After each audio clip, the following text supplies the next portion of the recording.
Bonjour à toutes et à tous, bienvenue dans Vous êtes formidables. Ce matin, nous faisons escale à Dinard, station balnéaire historique de notre région. 10 701 habitants. On vous propose de redécouvrir la commune sous l'œil de nos 4 invités. Et avec nous pour en parler, Alice Cléon, bonjour. Bonjour. Vous êtes architecte ingénieur, vous êtes l'autrice du livre Villa de Dinard, qui paraîtra le 7 octobre aux éditions Ouest France. Julien Enotte, bonjour. Bonjour. Vous êtes le chef du restaurant étoilé Le Pourquoi Pas. Dinard a été pour vous votre premier poste en tant que chef. On fera ensemble le bilan après ces 7 ans. Martine Guénégan, bonjour. Bonjour. Vous êtes élue à la ville de Dinard, adjointe à la communication et au rayonnement de la ville. Vous nous parlerez du Festival du film britannique dont la 33e édition commence dans quelques jours. Et enfin, Stéphane Mordelès, bonjour. Bonjour. Vous nous raconterez votre métier de producteur de chouchen. Vous tenez la cave du Dragon Rouge à Dinard. Bienvenue à tous les 4. Alors, la grosse actualité du moment à Dinard, évidemment, c'est le Festival du film britannique qui démarre dans quelques jours.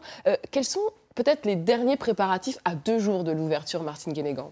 Alors effectivement, le festival va commencer du 28 septembre au 2 octobre et il se prépare dans un contexte moins contraignant que l'année dernière, bien que Brexit et Covid conjugués rendent moins facile la venue des Britanniques. Ouais. Alors une des dernières choses, c'est justement de vérifier que tous les invités vont bien venir, les invités anglais, mais aussi la presse, le jury. Donc ça fait partie de nos priorités. Il y a également encore des ajustements au Palais des Arts en termes de décoration.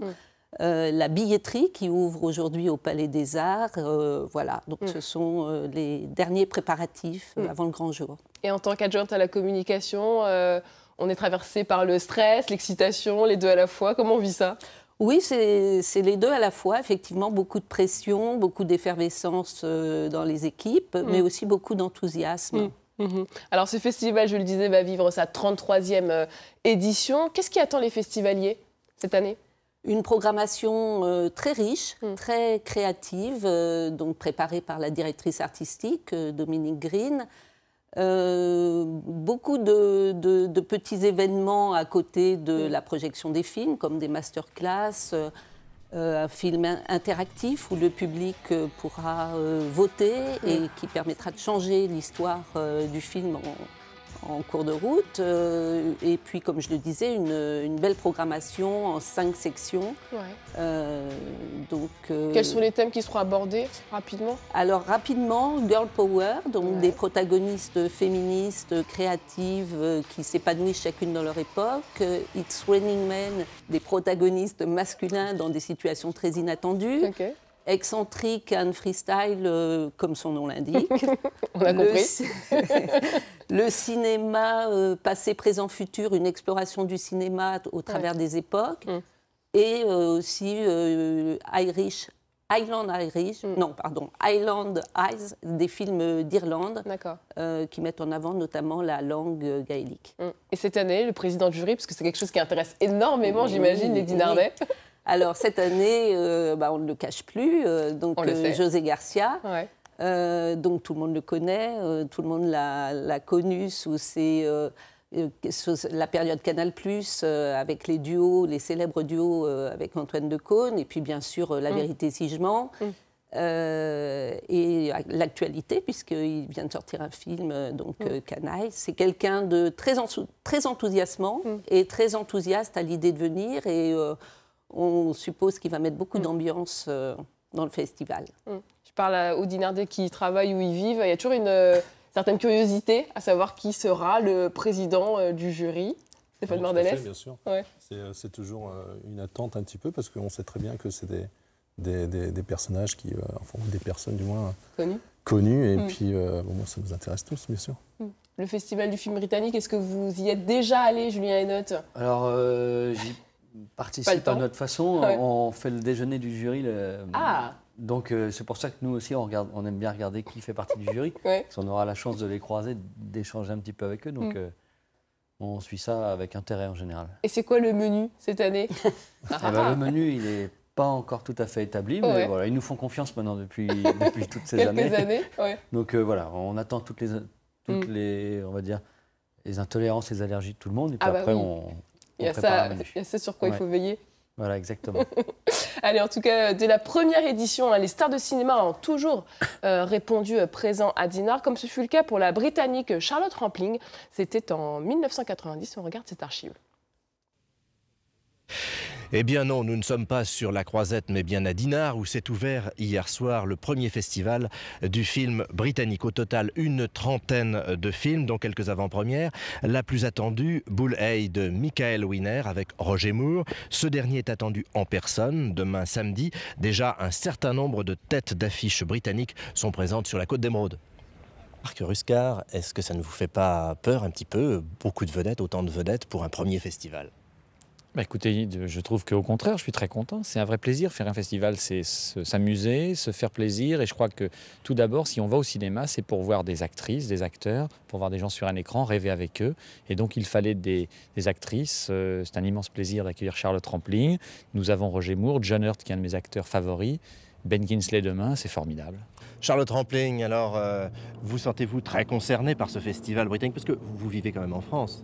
Oui, mais je me sens très concernée par ce festival, mais aussi par le cinéma anglais, parce que nous avons besoin des coups de main, parce que vous savez que c'est difficile en Angleterre de monter des films, beaucoup plus difficile qu'en France.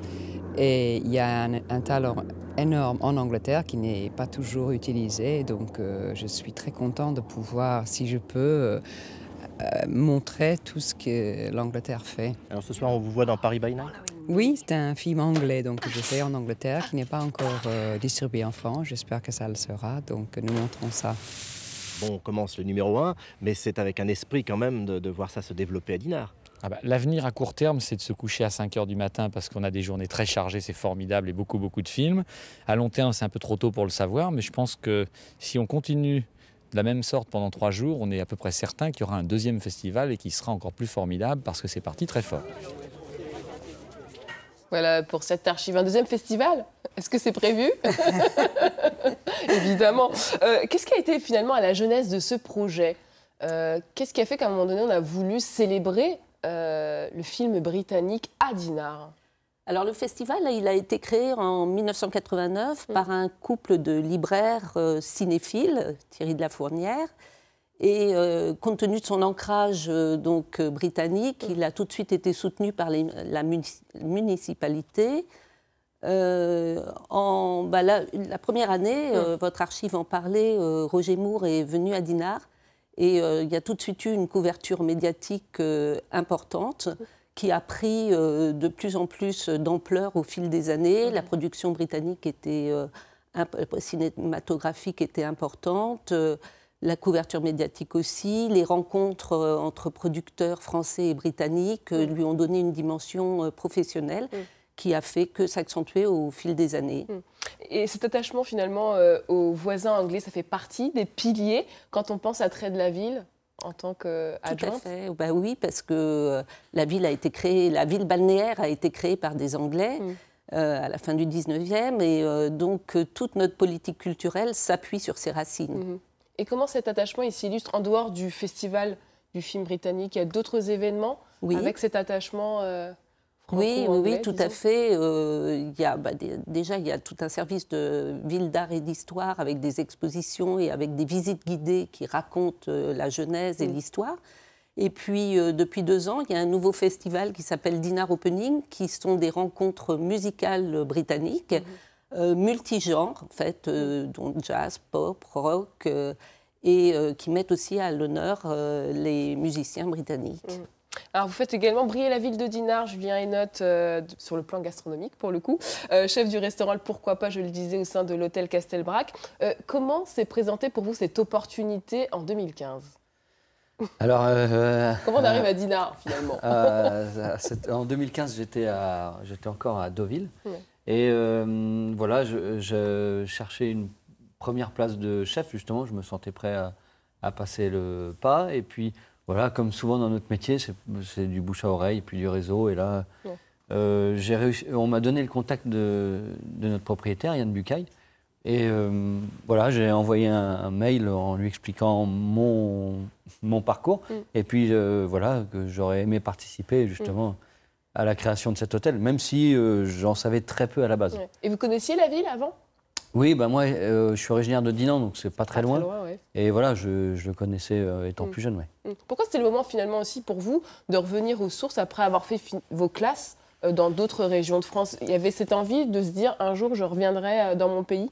Bah, j'avais envie, en tout cas, pour cette place de chef, d'être dans un endroit que je connais. Enfin, je voulais connaître la culture gastronomique, les producteurs, enfin voilà, ce qui s'y passe, quoi. Je voulais pas être perdu dans un endroit que je ne maîtrise pas, quoi. Oui, avoir quelques repères. Voilà, exactement. Alors vous êtes parti d'une feuille blanche, puisque tout était à construire. Ça a été un challenge pour vous Bah, c'est ça qui était hyper intéressant, c'est que moi, quand je suis arrivé, à la place de la cuisine d'aujourd'hui, c'était juste un trou, quoi.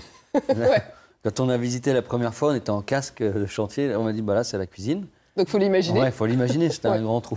Et puis, on traversait des pièces complètement vides. Alors ça sera le restaurant. Enfin, donc, c'était un super challenge. Et qu'est-ce qui vous a guidé pour construire de A à Z votre patte au sein de cet hôtel? Justement, pour créer cette pâte, on va dire, j'essaye toujours de me mettre à la place de nos convives. Et je me dis, si je viens en vacances ici ou je viens passer un moment, un week-end, voilà, qu'est-ce que j'attendrais, qu'est-ce que je voudrais manger, qu'est-ce que je m'attends à trouver, quoi. Et c'est comme ça qu'on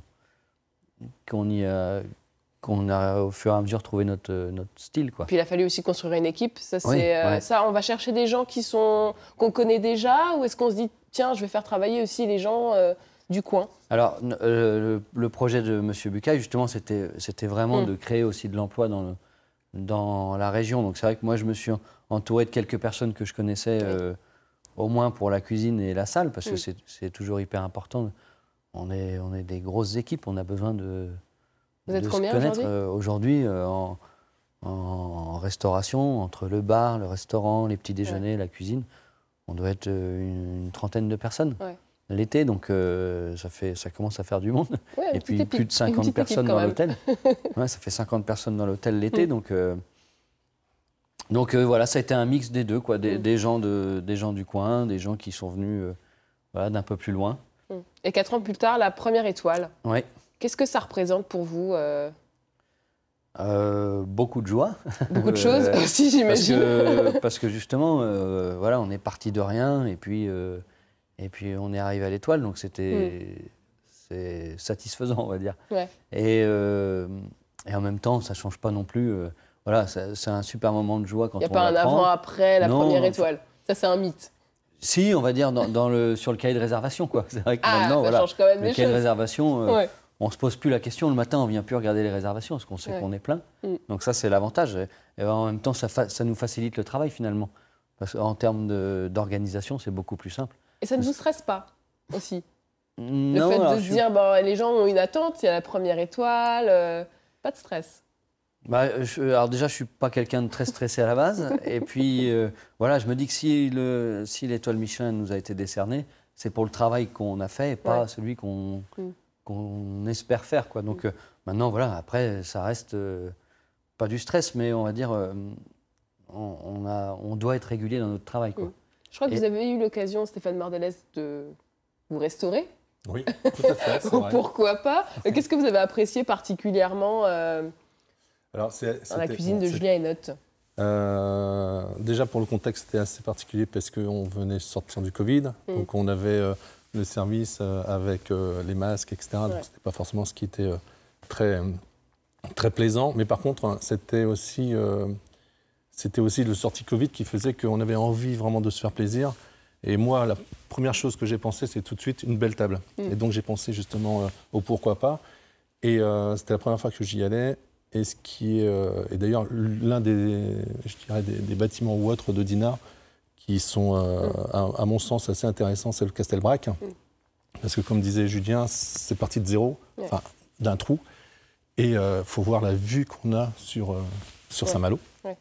C'est magnifique. Et en termes de plats, c'est un délice à chaque cuillerée, tout simplement. Et c'est une découverte à chaque fois, même d'ingrédients qui nous paraissent simples, deviennent des choses assez sympathique. Stéphane Bordes parlait aussi du cadre. Oui. Vous en avez eu comme ça des cadres en ayant parcouru un petit peu la France? Eh bien, ça fait 7 ans, un peu plus de 7 ans aujourd'hui, et je ne me suis toujours pas lassé. Le matin, c'est vrai que le matin, on arrive de bonne heure, on voit le lever de soleil. Ouais. C'est toujours, enfin, et puis on a la chance de manger sur la terrasse. Vous voyez, l'été, comme ça, le midi, nous. C'est le petit luxe que vous avez aussi. Voilà, on a même du mal à se lever à midi pour se dire, il faut laisser la place. Ouais.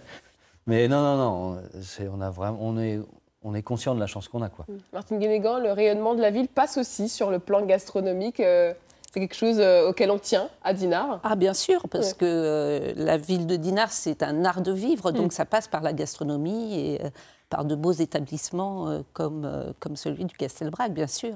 Alice Cléon, alors, Julien Henotte, ça donne envie d'y aller? J'ai eu la chance d'y aller une fois pour fêter mon diplôme. Ah. C'était incroyable, et puis j'espère qu'il y aura d'autres occasions.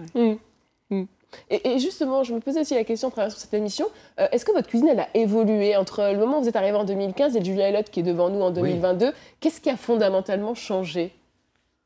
Alors, la cuisine a évolué, ça c'est une certitude. Après, c'est juste, je pense, ce prolongement de ce qu'on a toujours fait, mais on devient plus précis, ou on devient... je pense qu'aujourd'hui, on a moins de fioritures qu'avant. Et on se concentre de plus en plus sur retranscrire le produit tel qu'on l'a, quoi. On a la chance d'avoir de magnifiques produits autour de nous. Et même ça fait partie aussi de notre travail. C'est qu'on est toujours en évolution parce qu'on est toujours à la recherche de nouveaux produits. Donc c'est ce qui fait évoluer notre cuisine, quoi. Et c'est aussi une ville que vous avez appris à connaître loin des fourneaux? On la découvre aussi en y travaillant. Oui. C'est vrai que ça aussi fait qu'on se sent hyper bien à Dinard. On a tous les avantages d'une grande ville parce qu'on a tout à proximité. Et en même temps, c'est calme, on est au bord de mer. Voilà, c'est un cadre de vie très agréable. C'est une ville aussi que vous découvrez, Stéphane Bordes, depuis bientôt 4 ans. C'est ça. Pourquoi il fait bon vivre à Dinard? Il fait bon vivre à Dinard parce que, comme disait Julien, en fait, on a la chance d'être dans une grande ville, à proximité d'une très grande ville, comme Saint-Malo, ou comme Rennes, tout simplement, on n'est pas très loin de Rennes.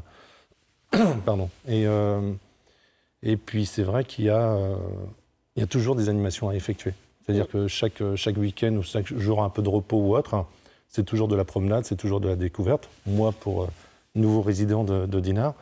Et il y a toujours une animation qui est faite, que ce soit pour le film là, britannique ou même le jump. Le jumping. Le jumping. Qu'est-ce que c'est que le jumping pour les personnes qui... Alors, je ne saurais dire exactement. C'est la compétition internationale de saut d'obstacles. C'est bien ça. Et c'est extrêmement beau à voir les chevaux, les cavaliers, mais même l'ambiance et l'environnement organisé, c'est dans un cadre exceptionnel. Et il fait partie du cercle très fermé des concours hippiques. Nationaux. On va revenir à ce qui vous anime au quotidien. Vous produisez du chouchen depuis quelques années. Mais d'abord, quand même, je voudrais le dire, on peut être producteur de chouchen et ne pas aimer le chouchen avant. C'est un peu votre histoire. C'est ça, exactement. En fait, le chouchen n'a pas forcément bonne presse auprès des Bretons, ça c'est clair. Moi-même, il y a 15 ans, je dis souvent que j'étais un vrai Breton parce que pour moi, le chouchen, c'était un produit, je dirais, inventé pour les touristes. Et en fait, j'ai eu l'occasion, le hasard a fait que j'ai eu l'occasion de goûter le produit que je fabrique, qui a été créé par M. Gauthier-Mar en 1960. Et j'ai fait waouh. Et en faisant waouh, honnêtement, je me suis dit, c'est quelque chose qui n'est pas connu, qui est mal connu.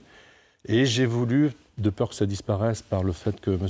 Gauthier-Mar soit parti, faire une continuité en fait sur ce type de produit qui est véritablement du vin. Peut-être avant que vous poursuiviez, est-ce que c'est vrai, est-ce que vous avez le sentiment, vous aussi, que le chouchen a mauvaise presse? Alice Cléon, on va parler à la plus jeune d'entre nous. Moi, je ne pensais pas, je ne suis pas bretonne à l'origine, mais pour moi, ça n'avait pas une connotation négative. Julien Henotte, quand on est restaurateur, le chouchen, on l'exclut du schéma de pensée?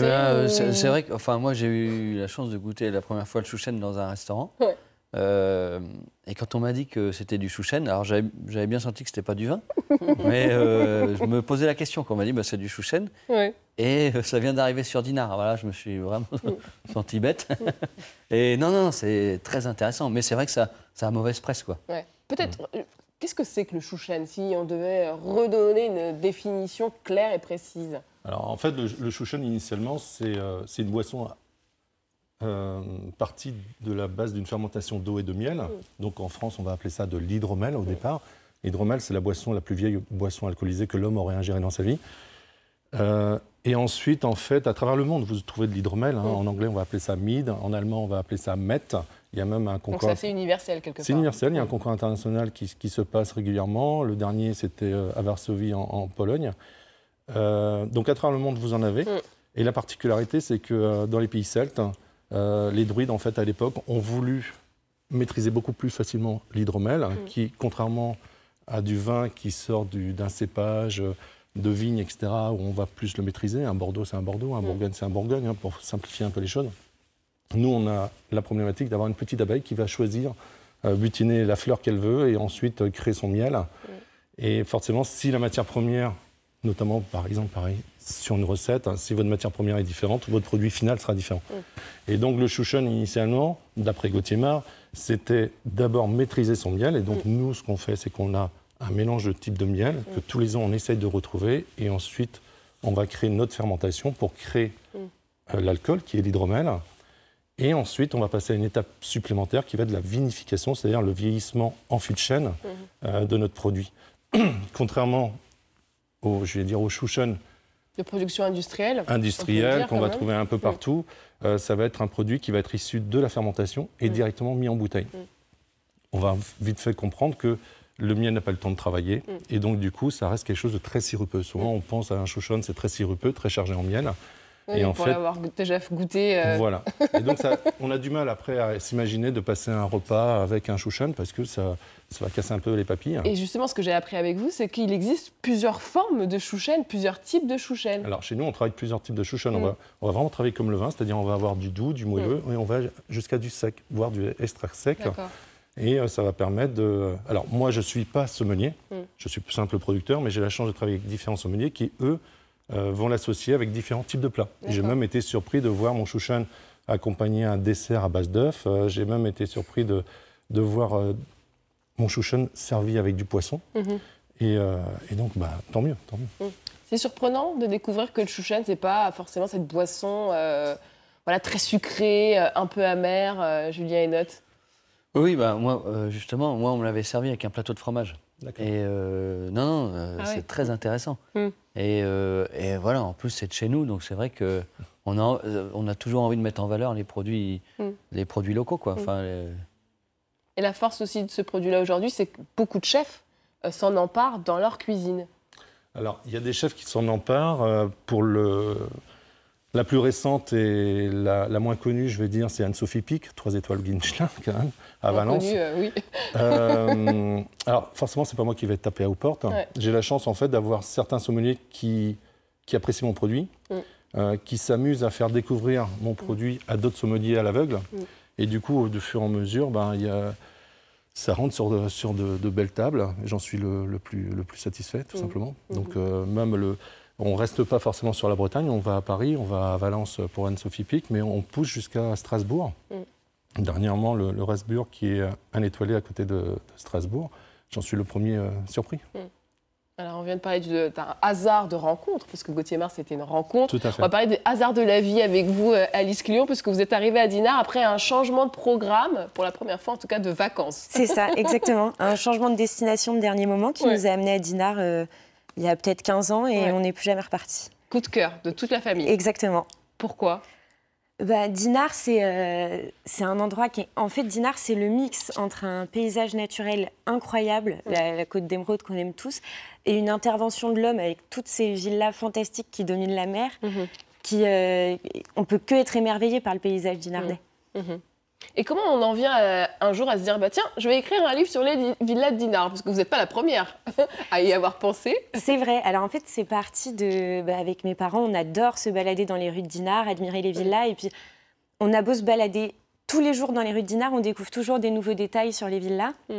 Et donc un jour, on s'était donné l'idée en se promenant, on pourrait écrire un livre qui parle de tous ces petits détails des villas dinardaises. Et puis l'idée a germé pendant plusieurs années. Et finalement, le livre, on a sorti le livre cette année. Donc avec votre papa. Exactement. Qui lui s'occupe plutôt de la partie photographie, c'est ça? C'est ça. Et moi, j'ai fait les textes. Et en fait, justement, on a essayé de faire un livre qui parle pas des maisons de Dinard sous l'angle historique ou stylistique comme on a l'habitude de le voir.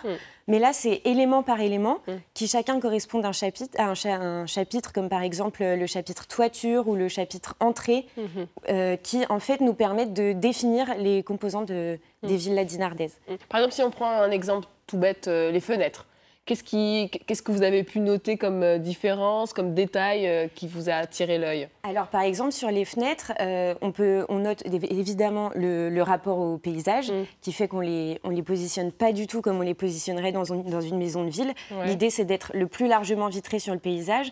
Et donc, la façade, elle va pas forcément refléter le plan intérieur comme on le voit dans des bâtiments en ville, mais au contraire, elle va essayer de s'ouvrir un maximum vers le paysage. Elle a donc l'air moins ordonnée qu'une façade plus traditionnelle. Ah oui, donc c'est carrément un cours que vous nous donnez, c'est hyper intéressant. Et sur les façades, par exemple, qu'est-ce que vous avez constaté qui vous a fait sourire, par exemple? Sur les façades, c'est surtout le sujet du livre, parce que finalement, on parle peu de l'intérieur des villas. Et sur les façades, c'est surtout le mélange de styles. Dinard, c'est un mix de plein d'influences. On va avoir des influences régionales, des influences internationales ou normandes, qui vont toutes se mélanger parfois sur une seule même façade, qui fait qu'on n'arrive pas forcément à lire son époque de construction. Pourquoi les villas, elles plaisent, Martine Guénégan? Pourquoi on est tous fascinés par ça? Parce qu'elles sont imposantes, elles sont originales, et puis surtout, elles ont été préservées et protégées. Donc, on a cette chance vraiment inouïe d'avoir un paysage avec ces villas qui font toute l'identité de Dinard. Et ce sont des images qui vont vous faire sourire. On a retrouvé dans nos archives une interview qui date de 1965 où un maître d'hôtel nous raconte les grandes réceptions qui officiaient lorsqu'il était en service. Regardez, c'était à la Villa Mon-Plaisir, c'est assez savoureux.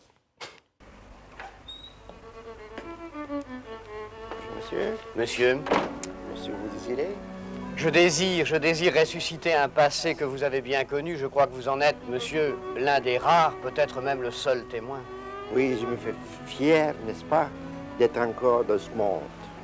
Quel âge avez-vous? Ah, je n'ose pas vous dire. Lorsque vous étiez ici, dans vos fonctions de maître d'hôtel, reposaient sur vos épaules de grandes responsabilités, celle d'accueillir presque tous les grands du début de ce siècle. Oui. Quels étaient ces hôtes? Avez-vous quelques noms encore en mémoire? Oh oui, j'en ai encore quelques-uns, vous savez. Mais j'en ai beaucoup oublié. Oui, je ne vous demande pas de me les dire tous, cher monsieur. Je crois que sur la petite scène qui est là, devant le conseil municipal actuel, sont venus beaucoup de grands artistes du début du siècle. Non, je m'en vais vous en citer quelques-uns. Si est-ce que Sarah Bernard, par exemple, n'est pas venue dans cette maison? Oui, elle est venue. Elle est venue. Même encore d'autres personnes.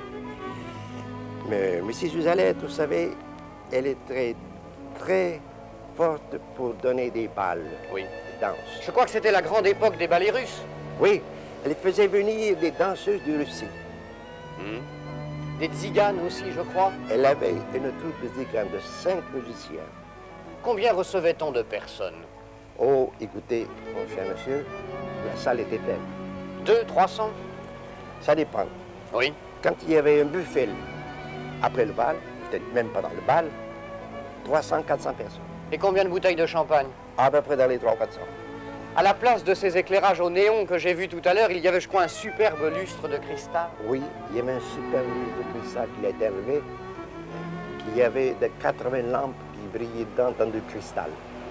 Eh bien, les lampions sont éteints, la fête s'est un peu éteinte elle aussi, et pourtant Dinard continue.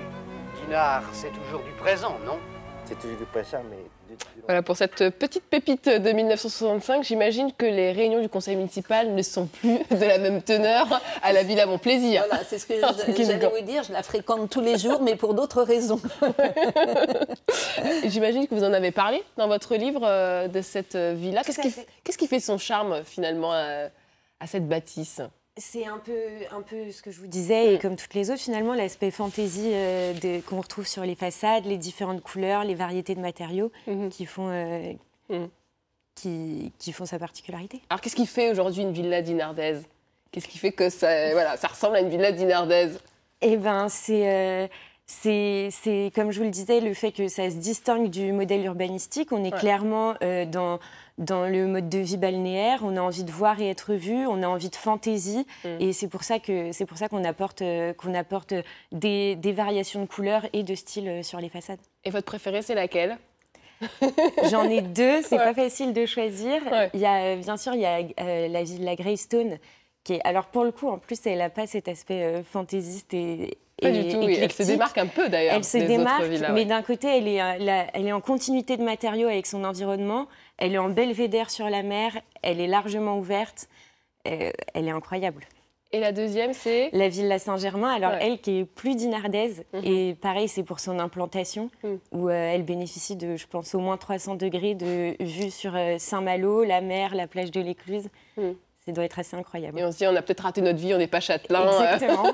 Est-ce que justement, on a aussi envie de savoir qu'est-ce qui s'y passe derrière ? Est-ce que l'histoire vous a aussi intéressé de ces villas ? Alors oui, après, c'est moins facile de trouver les informations. J'imagine. Mais souvent, on le voit bien, quand il y a une villa à Dinard qui se vend, etc., on le sait rapidement, on a des informations. Enfin, ça intéresse un peu tout le monde, je pense, aussi parce qu'on a tous envie que ça perdure et que ces villas, elles continuent à être entretenues. Et à qui elles appartiennent, ces villas ? C'est souvent des particuliers ou c'est des grands groupes ou des fortunes françaises ? Oui, pour la première qui a été citée par Alice, François Pinault. Et la seconde, elle a été revendue il y a un an ou deux. Donc, c'est un particulier. Et on est souvent plutôt discret. Voilà. Quand on a une ville à Dinard, voilà, parce que c'est vrai que Dinard n'est pas une ville bling-bling. Et ça donne aussi cette impression-là, parfois. Oui, mais ça ne l'est pas. Et même cette population qui dispose d'un gros patrimoine et qui peut acquérir ces maisons, elle est plutôt discrète. Et quand elle vient, elle est plutôt dans les valeurs de la ville, de l'authenticité et non pas du m'as-tu vu, quoi. Donc, Alors, c'est vrai qu'on pense souvent à ces villas de Dinard, mais il y a aussi un autre joyau, plus en retrait, niché dans un écrin de verdure, c'est le château du Port-Breton. On se fait une petite escapade et puis on revient tout de suite après. Face à Saint-Malo, au pied de la plage du Prieuré, à l'entrée de Dinard, se trouve le poumon vert de la ville, juste une rue à traverser. Le parc de Port-Breton s'étendait à l'origine sur 23 hectares, mais qui connaît son histoire ?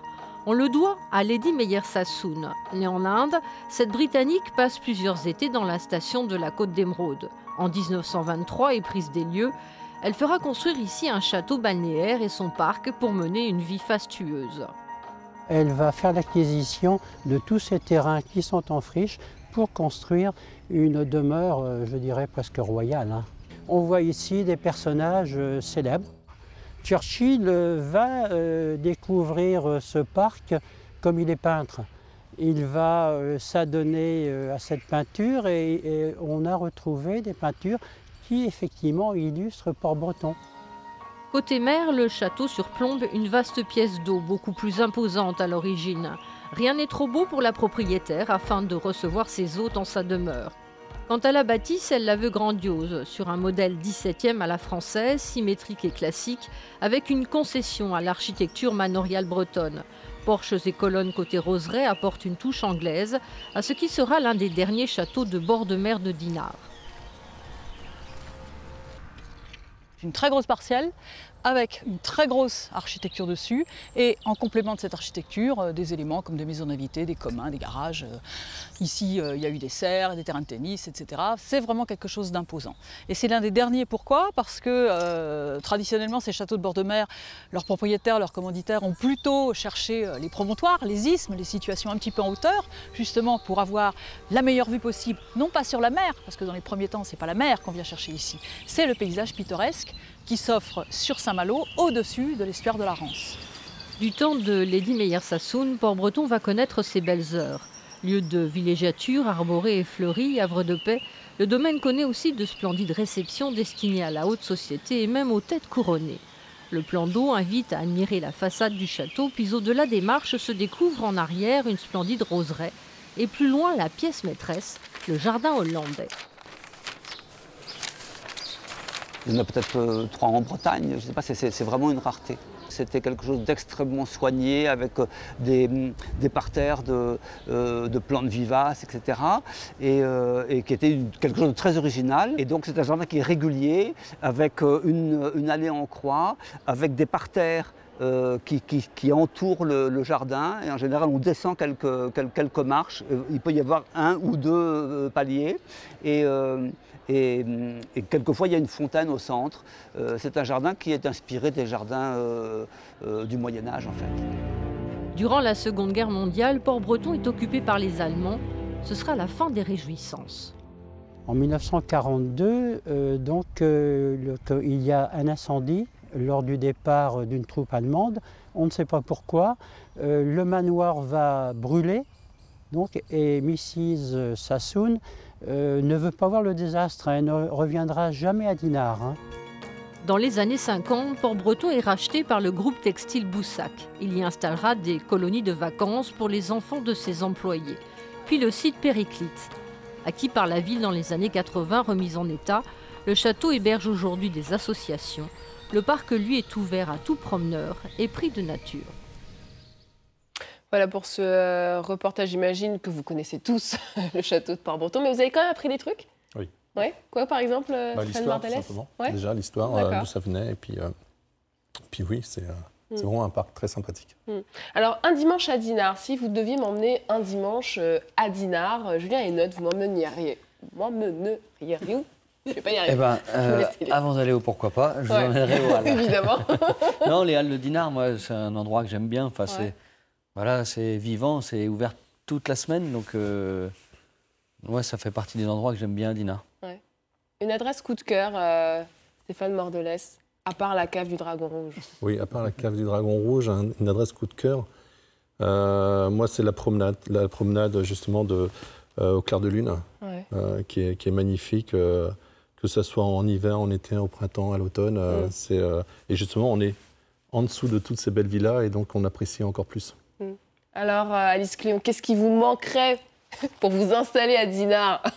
Pas grand-chose. Moi, c'est simplement justement Dinard, ce qui est fantastique, c'est que ça reste hors du quotidien. Dès que je passe le barrage de la Rance, j'oublie tout et je profite.